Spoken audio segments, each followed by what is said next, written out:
হাদিস আছে নবীজি সাল্লাল্লাহু আলাইহি সাল্লাম বলেন, আমার উম্মত আমি নবী তখন এই কবর থেকে উঠেই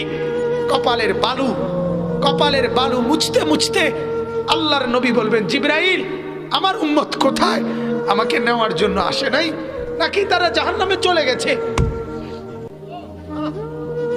জিবরাইল তখন চোখের পানি ফেলে বলবেন, না ইয়া রাসূলুল্লাহ, এখনো কেউ কবর থেকে উঠে নাই, কাউকে আল্লাহ এখনো উঠায় নাই, আপনি উঠলে এরপরে সবাই উঠবে।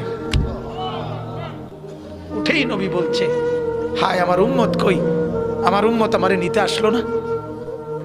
জিবরাইল আমার উম্মত আসে নাই, আমারে নিতে আসে নাই, ওরা কোথায়? তো জিবরাইল বলবে, ইয়া রাসূলুল্লাহ উঠে নাই ওরা এখনো, আপনি উঠলে এরপরে আল্লাহ সবাইকে উঠাবে। অতএব বাজান, আমি অনুরোধ করছি,